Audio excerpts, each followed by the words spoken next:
Hoje iniciamos, caros alunos, a aula número 6 de Direito Tributário 2, unidade 2, quando passaremos a abordar o assunto ligado ao processo administrativo tributário, principalmente na questão da quebra do sigilo bancário. O sigilo bancário é uma garantia constitucional, certo?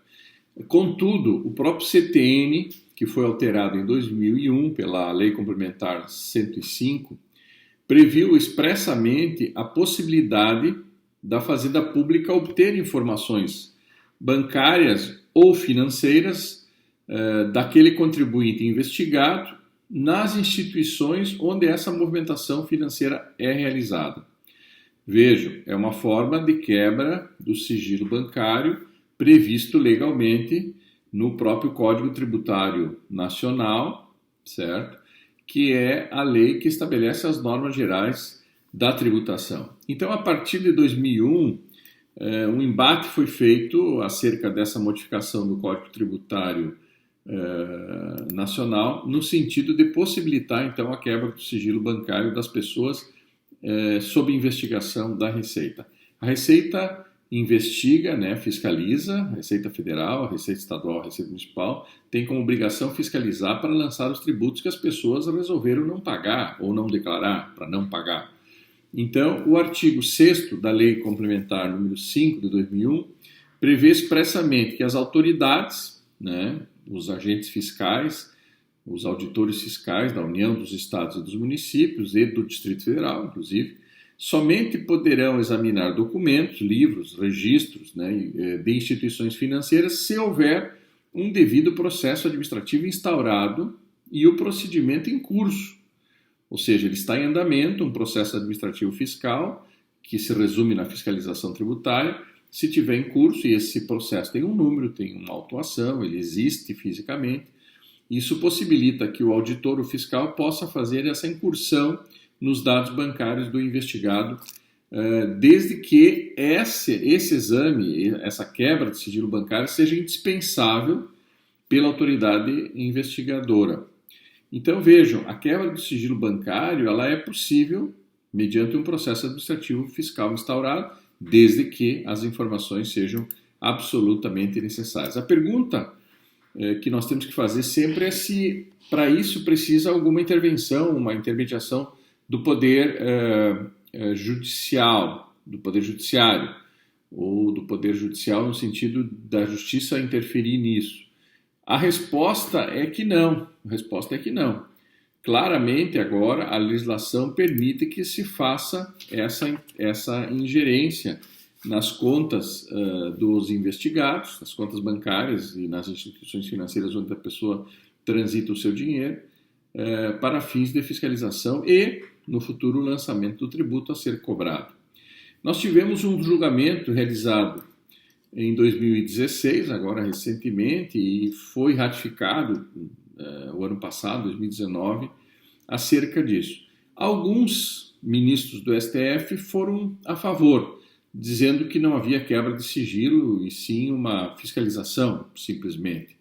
Os outros ministros contrários a essa quebra de sigilo bancário entenderam que havia uma ofensa ao direito fundamental, à intimidade ou à privacidade, à personalidade da pessoa. Os contras também diziam que a administração tributária pode muito, mas não pode tudo. Inclusive, o ministro Celso de Mello foi um dos que ficou nessa posição, dizendo que o fiscal tributário, o auditor fiscal tributário, em nome da administração tributária, em nome dessa fiscalização necessária, pode muita coisa, mas não pode tudo, principalmente essa quebra. A legislação fala que deve ser instaurado um regular processo. Então, quem foi a favor, dos ministros que foram a favor da quebra do sigilo bancário, argumentavam isso, que a legislação pátria permite, a partir, então, desse período de 2001, essa investigação, essa quebra de sigilo bancário. Os que também estavam a favor diziam que o contribuinte seria notificado, seria sabedor dessa investigação. Então, essa quebra de sigilo bancário não era escondida, ela era feita à luz de um processo administrativo, certo? Então, Ficou essa discussão para frente, né, naquele momento em 2016, e depois o STF tomou algumas decisões. Olha só, a decisão do STF agora recentemente, né, mais recentemente, disse que todos os poderes judiciários teriam que respeitar essa decisão, porque era uma decisão vinculante do STF. Então, essa lógica de haver a possibilidade de quebra do sigilo bancário teria que ser obedecido em todas as instâncias, inclusive pelo Poder Judiciário. Dois ministros, que são os mais antigos hoje do STF, o Marco Aurélio de Mello e o Celso de Mello, disseram claramente ou expressamente o seguinte: diz o Celso de Mello, a administração tributária, embora podendo muito, não pode tudo, não faz sentido que uma das partes interessadas envolvida na relação litigiosa seja o órgão competente para solucionar essa litigiosidade. O ministro Marco Aurélio também é contra a quebra do sigilo bancário, disse, não pode entrar na minha cabeça, né, abre aspas, não pode entrar na minha cabeça que a Receita, que é um órgão arrecadador, tem a prerrogativa superior à garantia dada pela Constituição exclusivamente ao Poder Judiciário. Então, essa quebra de sigilo bancário, ela é possível sem a intermediação judiciária por uma decisão do STF. Mas teve votos contrários, e esses votos contrários foram dos dois ministros que eu considero mais legalistas, né, que são o Celso de Mello e o Marco Aurélio de Mello. Então, o STF, por 9-2, decidiu que a quebra do sigilo bancário é possível desde que legitimado por um devido processo administrativo instaurado.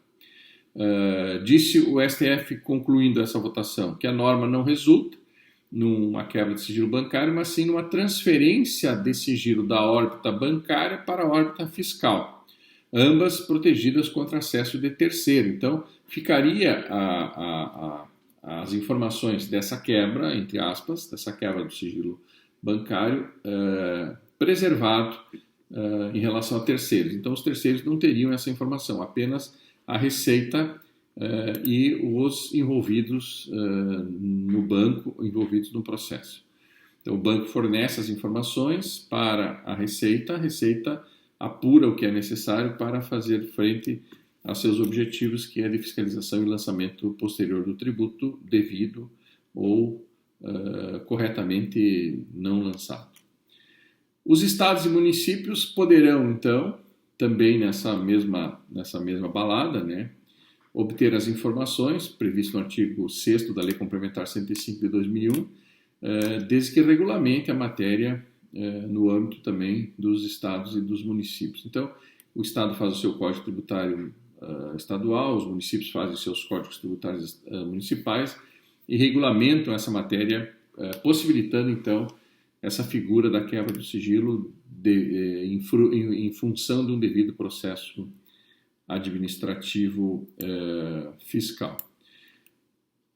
Outra informação importante é se esses dados, se obtidos pelo fisco, esses dados bancários, num processo de fiscalização administrativa, então obtida pelo fisco, poderão fazer prova num processo penal, ou seja, não há intervenção da justiça para quebrar o sigilo bancário.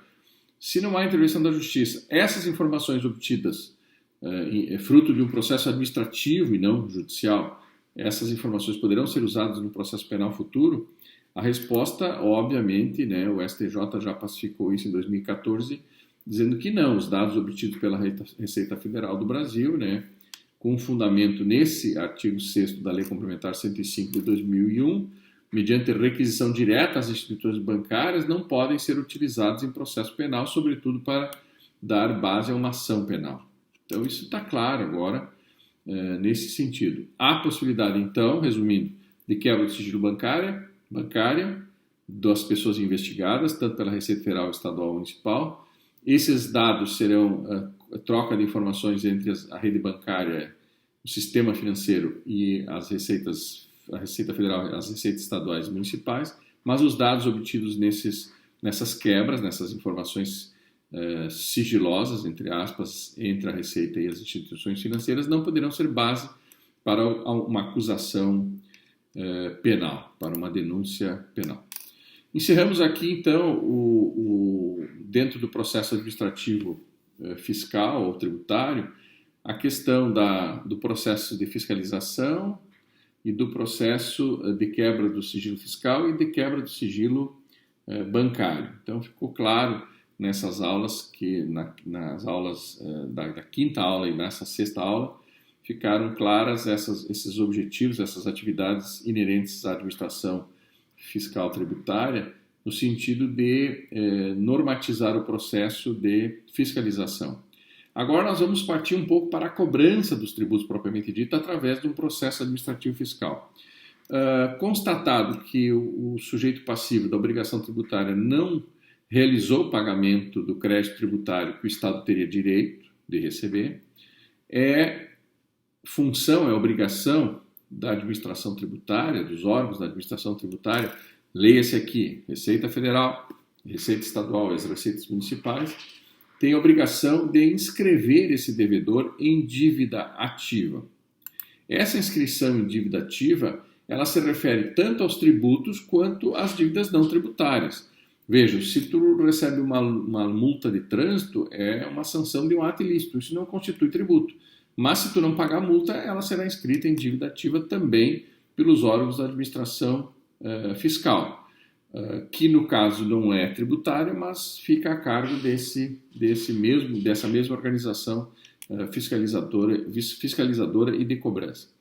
As dívidas fiscais ou dívidas fiscais tributárias são aquelas oriundas do não pagamento de um tributo.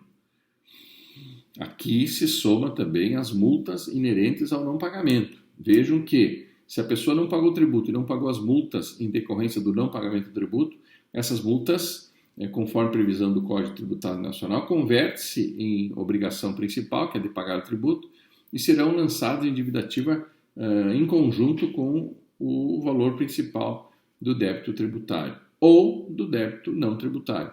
Então vejam, a administração tributária é encarregada de fiscalizar.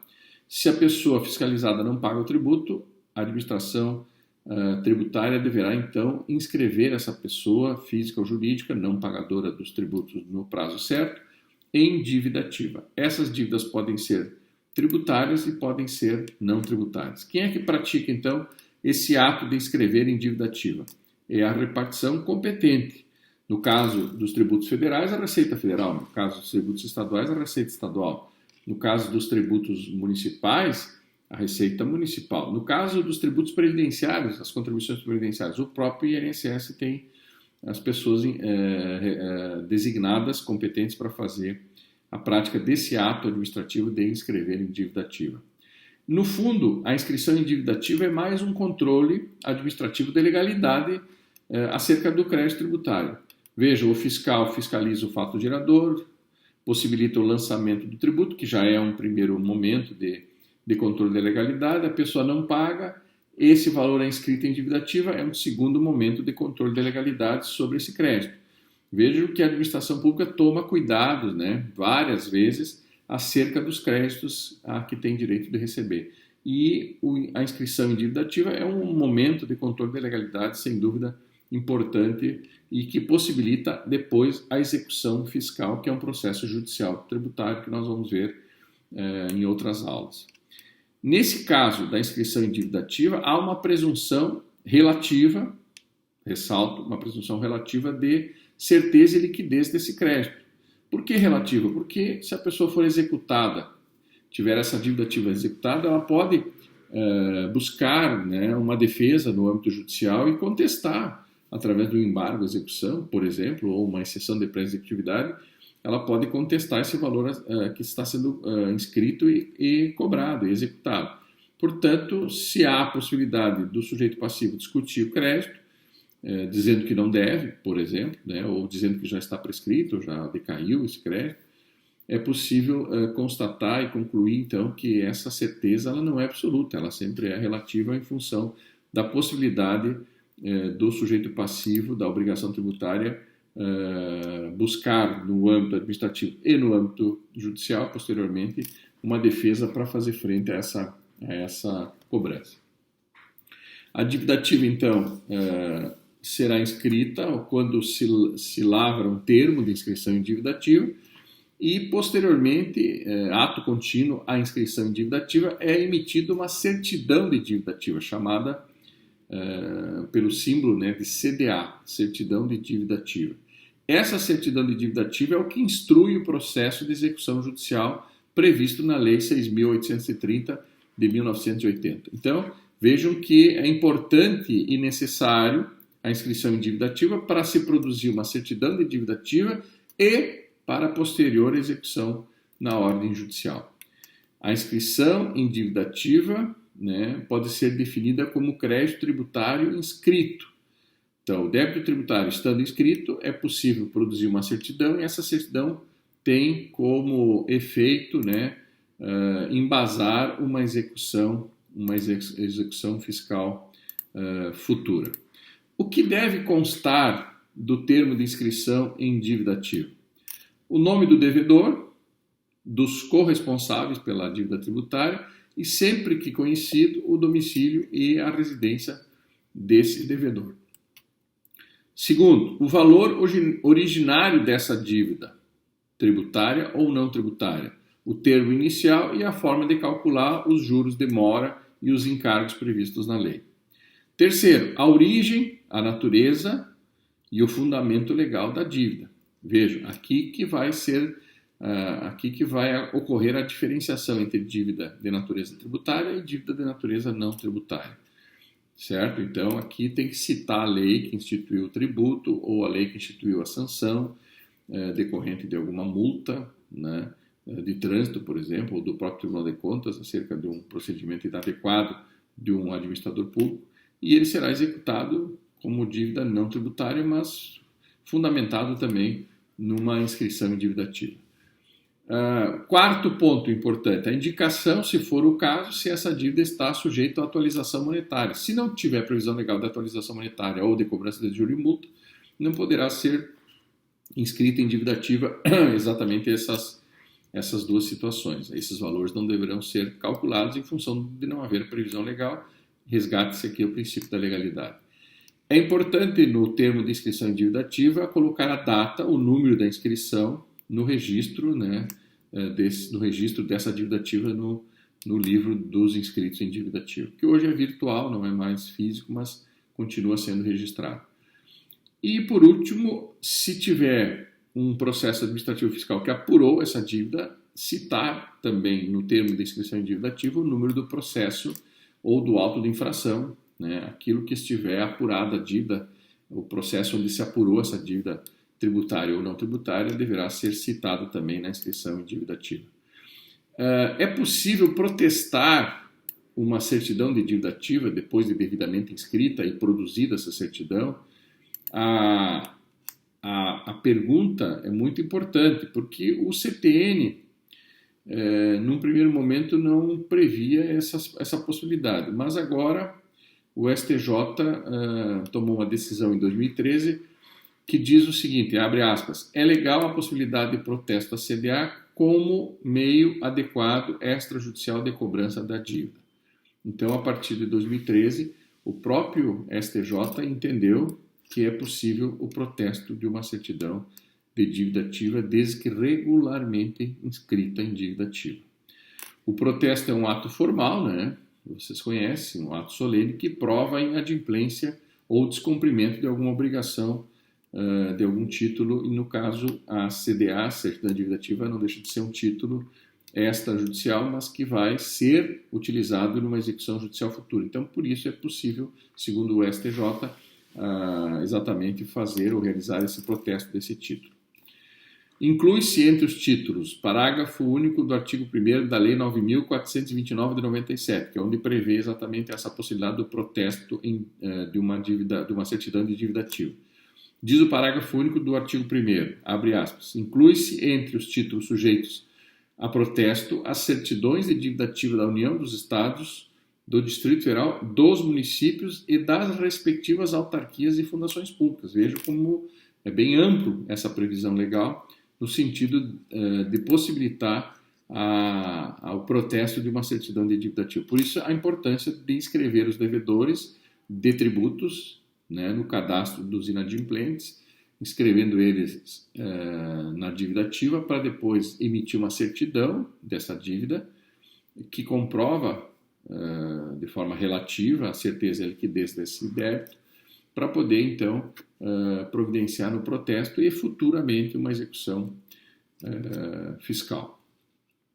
O processo administrativo fiscal, que a gente já comentou aqui muitas vezes, ele é uma sequência de atos, né? A gente deixa claro isso, é uma sequência de atos que visam um fim, é um processo em si de fiscalização e determinação e exigência do crédito tributário, é para isso que serve um processo administrativo fiscal, é para apurar através da fiscalização se houve o fato gerador do tributo, se a pessoa pagou ou não pagou, lançar o tributo devidamente, através da conclusão desse processo, né, que é um processo administrativo fiscal, e no sentido amplo são atos da autoridade administrativa fiscal no reconhecimento dessa relação jurídica tributária existente e prevista em lei. No sentido restrito, nós temos vários processos administrativos fiscais. O primeiro deles é a determinação e exigência do crédito tributário, que é exatamente a atividade desenvolvida pela administração fiscal no sentido de descobrir, através da fiscalização, se há algum crédito tributário a ser recebido e não declarado pelo devedor. Então, o processo administrativo fiscal número 1 é o da determinação e exigência do crédito tributário. É para isso que serve o processo administrativo fiscal, no sentido de possibilitar legalmente e formalmente uma fiscalização, dando chance, inclusive, e oportunidade para a defesa, para que o sujeito passivo possa participar, né, com ampla defesa e contraditória, etc. e tal, desse processo, no sentido de que ele possa comprovar aquilo que ele alega, até mesmo dizendo que já pagou ou que não deva pagar um determinado tributo. Então, esses processos administrativos fiscais, eles tramitam dentro da Receita Federal, se for no âmbito federal, dentro da Receita Estadual, se for no âmbito ou for tributo estadual, e perante, né, a Organização Administrativa Tributária dos Municípios, se o tributo for municipal. Ressalto que os processos administrativos fiscais que buscam um crédito tributário, em suma, eles podem adotar uma natureza jurisdicional. Se houver, por exemplo, a quebra de um princípio constitucional da ampla defesa ou do contraditório, o contribuinte ou o sujeito passivo da obrigação tributária pode ingressar em juízo, né, com mandato de segurança contra a autoridade que está negando a ele o direito, por exemplo, da ampla defesa ou de exercer o contraditório amplamente. Então, vejo que o processo, inicialmente, ele é administrativo, mas ele pode migrar para o âmbito jurisdicional, caso haja necessidade de assim se fazer. Nós temos, então, 5 espécies de processos administrativos fiscais. O primeiro deles, de interesse do fisco, determinação e exigência do crédito tributário. Isso significa fiscalizar para determinar que existe um crédito e cobrar esse crédito no âmbito administrativo. A segunda espécie de processo administrativo fiscal é de interesse do contribuinte ou do sujeito passivo, que às vezes figura na relação jurídica tributária, que é o processo de consulta, que nós vamos ver posteriormente. Nós temos também o processo de repetição de indébito ou restituição de valor pago indevidamente. A pessoa paga um valor indevidamente, tem direito de abrir um processo administrativo para receber de volta esse valor pago indevidamente. Nós temos o processo de parcelamento de débitos. A pessoa tem direito de parcelar um débito existente e ele faz frente a esse direito através do devido processo administrativo também.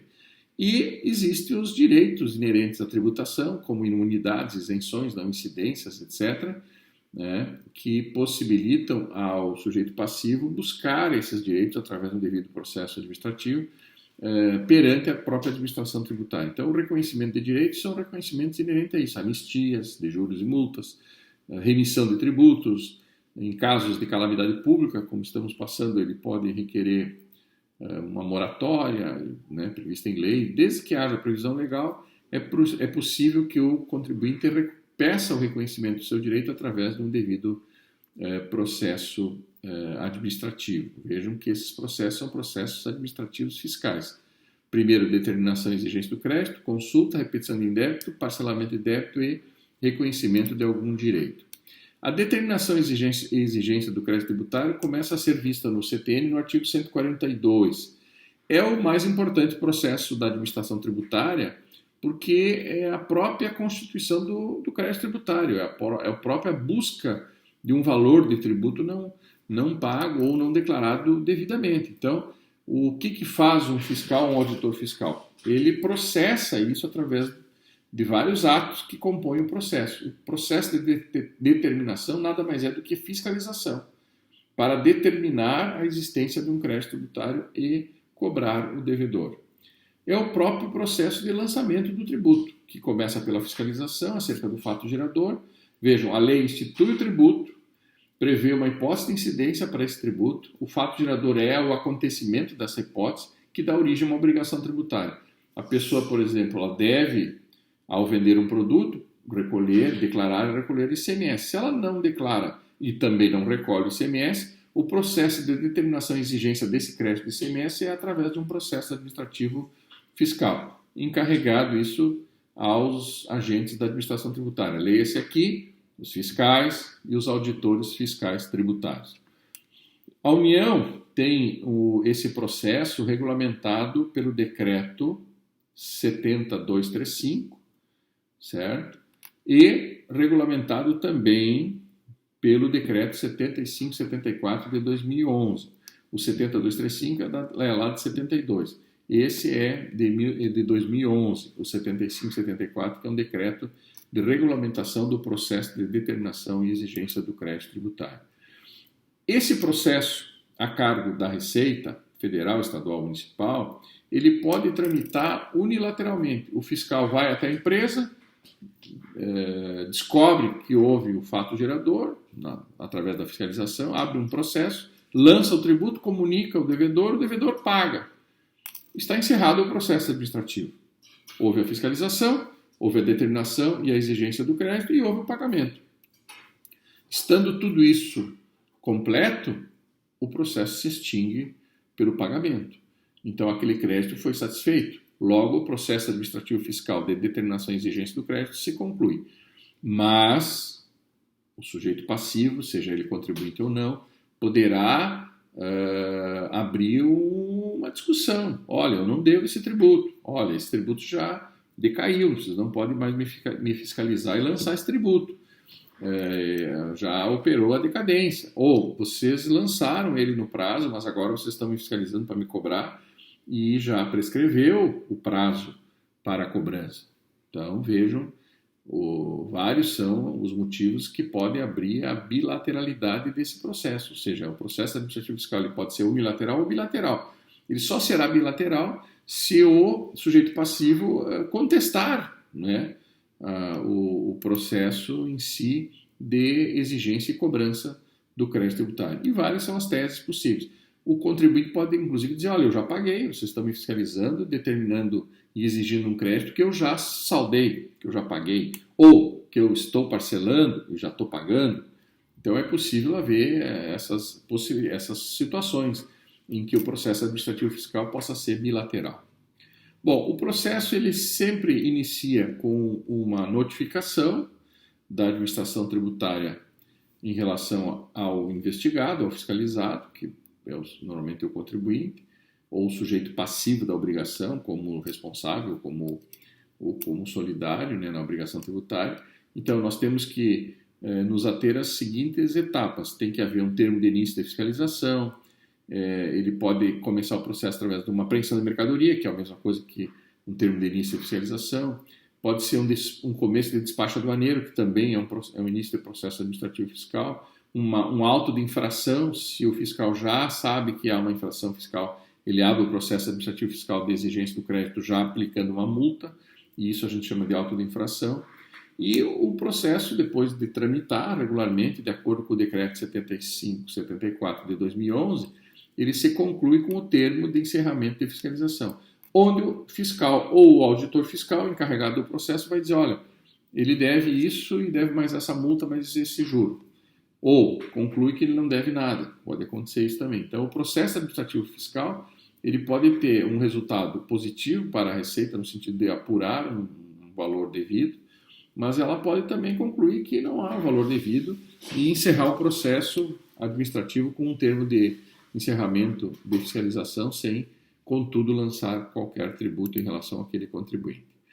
Então, o instrumento jurídico fiscal administrativo, que é o da determinação e exigência do crédito tributário, ele busca, né, aplicar a legislação tributária no sentido de cobrança do tributo e as penalidades caso o devedor tenha cometido alguma ilegalidade nessa relação jurídica tributária. É importante que, se for um auto de infração, o processo administrativo fiscal começar com um auto de infração, onde o auditor ou o fiscal já constata de antemão que já houve uma infração a algum termo da lei, ele precisa identificar o autuado, ele precisa colocar o local e a data e a hora da lavratura do auto de infração para bem identificar, a descrição do fato que constitui essa infração a ser aplicado a determinada sanção, o dispositivo legal, certo, que o autuante reputa infringido pelo autuado, o valor do crédito tributário exigido, né, e a intimação dele para que ele faça o pagamento. Normalmente se dá 30 dias, então, para que ele conteste o auto de infração ou que realize o pagamento sem abrir o processo bilateral, ou seja, sem contestar a ação fiscalizadora. Se ele é notificado para pagar e paga, encerra-se o processo. Se ele é notificado para pagar e não paga e contesta, né, que a gente chama de impugnação ao auto de infração, aí essa impugnação abre a bilateralidade do processo administrativo fiscal e começa a discussão acerca disso. Também o autuante, que é um servidor público, né, que exerce esse poder de polícia, de fiscalização perante a Receita Federal, Estadual, Municipal, esse autuante, que é um servidor público, ele deverá assinar o auto de infração. Vejo que, nesse caso, o autuado não precisa assinar que foi autuado. Se ele assinar, o prazo começa a contar a partir de então. Mas se ele não assinar, ele vai receber uma intimação, uma notificação por AR, que é o que a Receita Federal normalmente faz. Eu sempre oriento alguns clientes meus que não assinem para não começar a contar o prazo naquele momento. Então, deixa que a Receita encaminhe depois por um instrumento previsto em lei, que no caso é uma R, né, pelo correio, e a partir do recebimento da R que começa a contar os prazos de impugnação ou de pagamento do tributo. É importante que o autuante assine, mas o autuado não necessariamente é obrigado a fazer essa assinatura.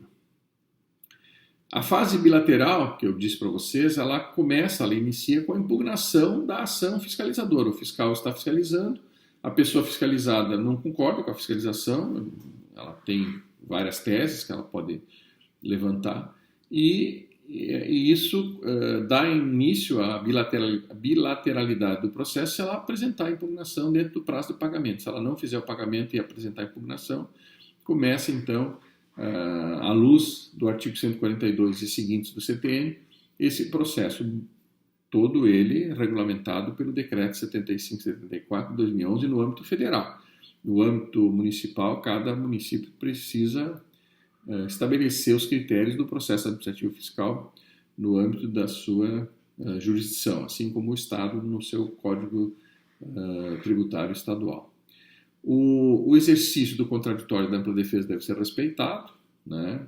E por isso a impugnação dá início exatamente ao contraditório, e para impugnar, às vezes, é necessária a apresentação de prova, então a ampla defesa deve ser respeitada também.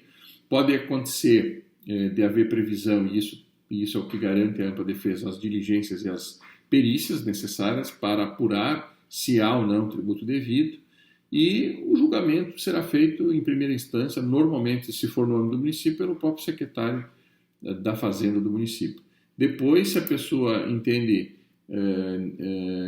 importante ou necessário recorrer dessa decisão, aí vai para o Conselho de Recursos do município, ou o Conselho de Recursos do Estado, ou pelo Conselho de Recursos da União, né, que está bastante em voga, o Conselho de Recursos Federais, aí o CARF, nessas discussões. Bom, a impugnação suspende o prazo de exigência do pagamento do tributo, exatamente porque o fiscalizado está apresentando argumentos que não concorda com os argumentos do autuante. Então, o Estado está querendo cobrar, o sujeito passivo entende não ser devedor, ele faz a impugnação, protocola a impugnação no prazo legal e aí suspende a exigência do crédito tributário. Inclusive, esse crédito não pode ser levado à execução judicial, porque está sob tramitação de um devido processo administrativo de apuração do resultado do tributo devido ou não.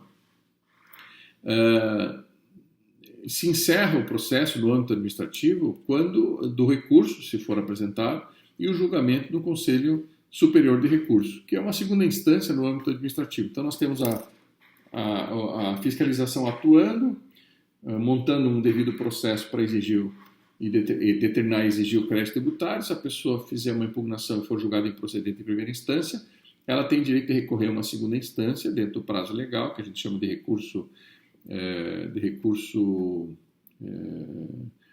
originário ou recurso voluntário da pessoa. Se ela exerce esse direito de recorrer de uma decisão da primeira instância, vai para uma segunda instância, que a gente chama de Conselho Superior de Recursos, no âmbito municipal, estadual ou federal, cada um tem o seu conselho, e esse conselho será paritário entre membros da sociedade, como contribuintes, e membros do governo. Então, nesse sentido é que está sendo discutido, inclusive, no âmbito do Congresso Nacional, né, do Senado e na Câmara dos Deputados, se o voto de desempate deverá ser feito pelo presidente desses conselhos. Parece que o presidente da República apresentou um veto em relação a isso, dizendo que se houver empate, fica favorável ao contribuinte, não ao Estado. É um problema isso a ser enfrentado no futuro. Bom, nós temos a segunda espécie de processo administrativo fiscal, que é o processo de consulta. É quando o contribuinte ou o sujeito passivo da obrigação tributária tem dúvidas acerca de um fato concreto ou de uma situação hipotética ou de uma previsão legal que está sobre ele recaindo, e ele tem o direito, então, de protocolar junto à Receita Federal ou Receita Estadual ou Receita Municipal, de acordo com os tributos envolvidos na questão, ele pode protocolar o processo de consulta, um processo chamado consulta, que é consultar a Receita acerca da legalidade da cobrança do tributo. Essa consulta será julgada pelo órgão fiscalizador. Logicamente que aí é uma questão até, às vezes, de discussão sobre a imparcialidade nessa votação. Mas a consulta nada mais é do que buscar informações junto ao fisco acerca do correto pagamento daquele tributo. No fundo é isso. Imagine uma empresa multinacional que se instala no Brasil, tem uma série de dúvidas acerca do pagamento de um determinado tributo municipal, ou estadual, ou federal.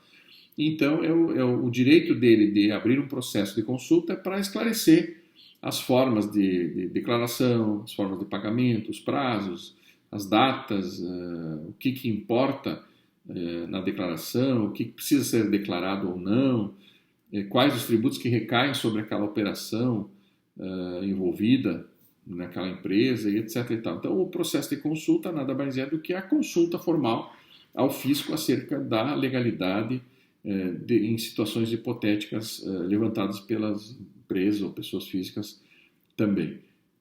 O resultado da consulta é uma decisão, e a partir da decisão dessa consulta é que se passa a dever esse tributo fruto dessa consulta. Até que se decida a consulta, suspensa a exigibilidade do crédito tributário referente a essa consulta.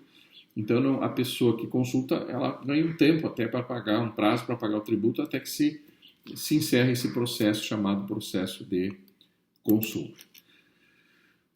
No caso da consulta ser de uma entidade, de uma empresa, de uma pessoa, ela vai ser julgada no âmbito regional. Se for um tributo federal, por exemplo, vai ser julgado pela Receita Federal da própria localidade onde se situa a empresa.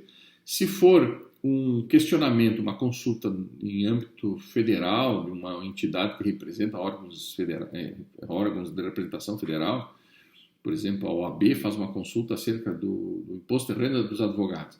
Aí essa consulta vai ser respondida pelo órgão central da Receita Federal, que é em Brasília. Então é importante ficarmos atentos à Lei 9.430 de 96, que estabelece isso, né? Que estabelece quem é que resolve as consultas, se no âmbito regional ou no âmbito central, né? No órgão central ou no órgão regional. Então, a resolução das consultas em matéria tributária pode se dar no âmbito regional ou num órgão central. Depende do órgão que está consultando. O prazo para responder uma consulta, previsto em lei, é de 30 dias. Então, protocolada a consulta, o órgão regional ou central tem 30 dias. Nesse período da consulta está suspensa, então, a exigibilidade desse crédito tributário sob consulta. O processo de repetição de indébito está previsto no artigo 165 do CTN. O artigo 165 do CTN prevê a restituição de valores pagos indevidamente. A pessoa física ou jurídica pagou um tributo de forma equivocada ou foi cobrada dele de forma equivocada. E ele descobre isso depois de pagar, portanto, há o direito de buscar a restituição desse valor. A gente chama isso na doutrina de repetição de indébito, ou seja, buscar um valor pago indevidamente é o que a gente chama de repetição de indébito. Isso está previsto no Código Tributário Nacional, está previsto nos Códigos Tributários Estaduais e nos Códigos Tributários Municipais, certo? Então, pagamento indevido dá o direito à devolução. Por isso que é um dos processos administrativos fiscais muito concorrido, muito utilizado, no sentido de buscar dinheiro pago indevidamente. O Estado até sugere, é possível, que haja uma compensação. Me cobraram a mais esse mês que vem eu tenho que pagar de novo, então compensa o que eu tenho para receber esse mês com aquilo que eu devo pagar no mês seguinte, no mês posterior. Então há a possibilidade da repetição de indébito virar numa compensação tributária também. É possível que isso seja feito. O quarto processo administrativo fiscal é o que a gente chama de parcelamento. É o direito que o contribuinte, seja ele o sujeito passivo principal ou acessório, da obrigação tributária de parcelar uma dívida tributária existente. Tem que haver previsão legal específica, né? Normalmente não consta o parcelamento nos códigos tributários, e sim em leis específicas. Pode ser na própria lei do IPTU, pode ser na própria lei do ISS, pode ser na própria lei do ICMS. Ao instituir o tributo, prevê uma forma de parcelamento caso a pessoa não venha pagar no prazo certo, no prazo devido. Então, o parcelamento, hoje é requerido virtualmente, através da internet, normalmente, mas ele já foi, né, fruto de processos administrativos formais físicos. Então, a partir de agora, todos os processos de parcelamento normalmente são por adesão a um site da Receita Federal e praticamente é automático. Mas não deixa de ser um processo de parcelamento, por isso que a gente inclui aqui como um dos processos administrativos fiscais o processo de parcelamento, que é um direito do contribuinte pagar em etapas, né, mês a mês, a sua dívida tributária. Existem leis que prevêem, inclusive, anistia de multas e juros, comumente chamado esses parcelamentos de refis ou de refin, né, refinanciamento de dívidas tributárias e dívidas não tributárias, ou refis, refinanciamento de dívidas fiscais. Então, esses refinanciamentos devem ser previstos em lei específica e podem trazer junto, né, esses parcelamentos algumas anistias de multas de juros. Nunca um parcelamento pode abrir mão do tributo em si, mas pode abrir mão dos castigos inerentes ao não pagamento, que seriam as multas e juros, e correção monetária também. Normalmente se mantém é obrigado a manter o valor principal da dívida no parcelamento e a correção monetária, podendo abrir mão das sanções que são as multas e juros aplicados conforme a lei. E aí vem o parcelamento, a pessoa adere ao parcelamento, faz uma adesão ao parcelamento e escapa, às vezes, se tiver previsão legal, do pagamento de multas e juros. Muitas vezes, quanto mais rápido se paga o valor, maior é a amplitude da anistia de multas e juros. Certo? O reconhecimento de direitos, que eu falei lá no início, é um processo administrativo fiscal também, muito ligado aos direitos legais previstos nas leis que instituem os tributos. Então, ao instituir, por exemplo, no município o IPTU, é possível que essa lei já preveja isenção de IPTU para quem tem só um imóvel no município, que tem uma renda familiar de até 2 salários mínimos, que seja aposentado ou aposentada, ou pensionista. Cada situação própria é definida em lei específica própria. O imposto de renda, por exemplo, retido na fonte de aposentados e aposentadas ou pensionistas, portadores de algumas doenças, está previsto na lei do imposto de renda. Então, as pessoas precisam requerer, através de um devido processo administrativo, o tal de reconhecimento desse direito. Por exemplo, de isenção de pagamento de imposto de renda retido na fonte para aposentados e aposentadas portadoras de algumas doenças, como câncer terminal, AIDS, tuberculose, outras doenças que são elencadas em lei. Outra possibilidade são as imunidades. No tempo de qualquer culto não tem direito à imunidade de impostos. Então, compra um carro e requer, através de um devido processo, a imunidade do IPVA acerca desse carro, se ele tiver em nome desse templo. Ou o Sindicato dos Trabalhadores também tem direito de imunidade ao imposto predial e territorial urbano. Tem que requerer, não adianta estar previsto em lei. Tem que protocolar o requerimento, abrir um processo administrativo que nós chamamos de processo de reconhecimento de direitos. Depende da manifestação da autoridade responsável, então depende de um requerimento que abre um processo e que vai ser definido pela autoridade competente se concede ou não a imunidade, a isenção, a não incidência, se for o caso, também existe a possibilidade de não incidência, ou a moratória, se houver previsão legal. Tudo isso está previsto, então, nesta quinta espécie de processo administrativo fiscal chamado processo de reconhecimento de direitos, certo? Por fim, como atividade inerente e também da administração tributária, dos órgãos da administração tributária, nós temos as certidões que são emitidas por esses órgãos. Por exemplo, se a pessoa é devedora de um tributo, o órgão da administração tributária vai emitir uma certidão. Se a pessoa é devedor de tributo, vai emitir uma certidão positiva. A pessoa deve, ela não terá uma certidão negativa, terá uma certidão positiva, ou seja, está positivada, certo? Lá junto à Receita. Então, ela está devendo. Se a pessoa física ou jurídica não estiver devendo para a Receita, o órgão da administração tributária vai produzir uma certidão negativa. Certidão negativa é a melhor certidão, é aquela que diz que o sujeito passivo ou contribuinte ou não está devendo nada. E nós temos uma figura também da certidão positiva com efeito de negativa.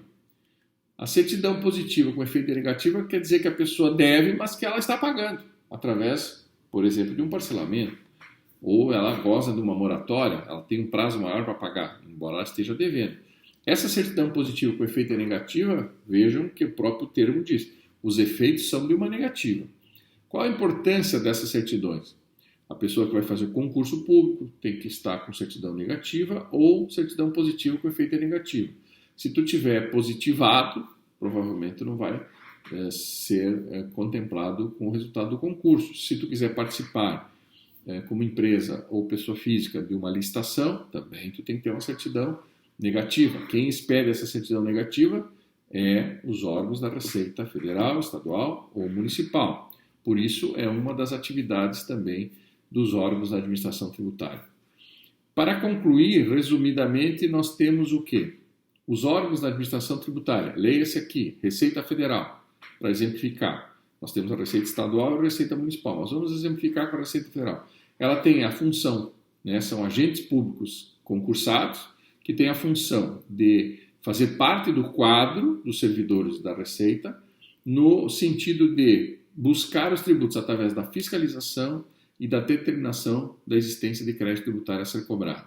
Também tem o direito de cobrança desses tributos. Então, fiscalização e cobrança dos tributos devidos. Se a pessoa não paga, é obrigação dos órgãos da administração tributária inscrever o devedor em dívida ativa e emitir uma certidão de dívida ativa que possibilita uma execução fiscal futura para cobrança do tributo também, no âmbito judicial. E, por fim, a obrigação de processar, os órgãos da administração tributária, de processar esses processos que eu falei agora, processo de consulta, repetição de débito, parcelamento e reconhecimento de direito. Por fim, os órgãos da administração tributária também são responsáveis pela emissão das certidões. Negativa, se não estiver devendo; positiva, se estiver devendo, emite uma certidão positiva para a pessoa; ou se a pessoa estiver devendo, mas está pagando, os órgãos da administração tributária vão expedir uma certidão positiva, mas com efeito de negativo. Por fim, concluímos esta sexta aula da unidade 2, certo?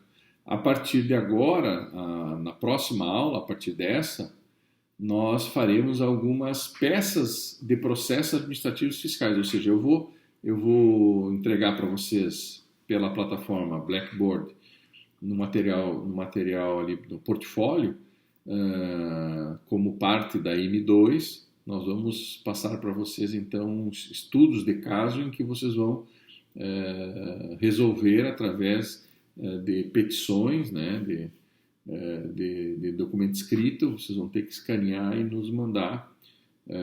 E aí eu vou decidir como é que vai funcionar, se vai ser por e-mail de cada um ou se vai ser protocolado aqui nessa plataforma. Eu tenho que ver isso ainda para que a gente possa definir. Mas eu passo essas instruções todas através dos avisos que constituem essa plataforma. Então, aqui se conclui a matéria da unidade 2, agora nós temos as atividades práticas acerca desses processos administrativos fiscais, que são estudos de caso. Então eu vou mandar para que vocês respondam isso durante as aulas, eu vou ficar online para acompanhar vocês e vocês vão responder essas atividades depois enviando para mim para compor a nota da M2. Tá ok? Aula número 6, encerrada aqui nesse momento.